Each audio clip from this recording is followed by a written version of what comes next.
5 நிமிஷம் பேசுனதுக்கே கொலத்தூரி இந்த ஆட்டம் அடிச்சு பேசுனா அப்புறம் என்ன பண்றது?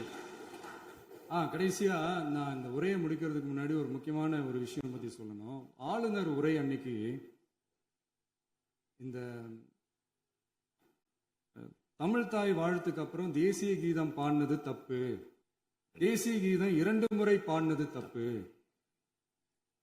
அப்படி ஒரு நிகழ்வு இதுக்கு முன்னாடி இந்த சட்டசபையில நடந்ததே கிடையாது, அந்த மரபே மாத்திட்டீங்க, இப்படி ஒரு பெரிய ஒரு போர் மாதிரி எதிர்கட்சியை சார்ந்தவங்கலாம் சொன்னாங்க இல்லையா?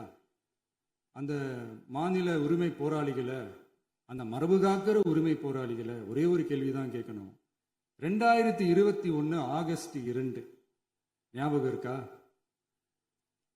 Centenary celebration of Tamil Nadu legislature. அந்த ஃபங்க்ஷன்ல நம்ம முன்னாள் முதலமைச்சர் கருணாநிதி அவர்களோட கலைஞர் அவர்களுடைய கலைஞர் அவர்களுடைய புகைப்படத்தை மாண்புமிகு குடியரசுத் தலைவர் திறந்து வைக்கிற ஒரு ஃபங்க்ஷன்.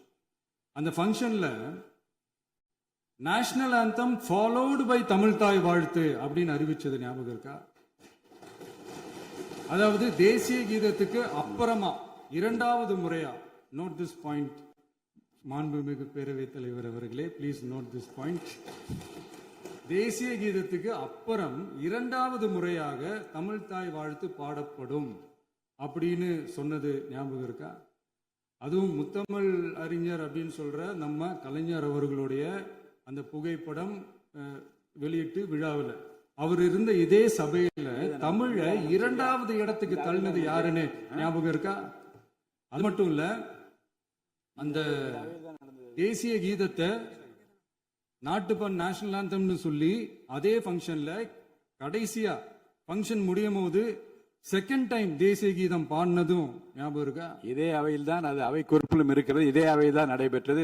இந்த நேரத்தில் இந்த ஆதாரங்களை அளித்த மாண்பு முதல்வர்களுக்கு நன்றியை தெரிவித்துக் கொள்கிறேன். டவுட் இருந்தா இந்த புக்கை பார்த்து தெரிஞ்சுக்கலாம்.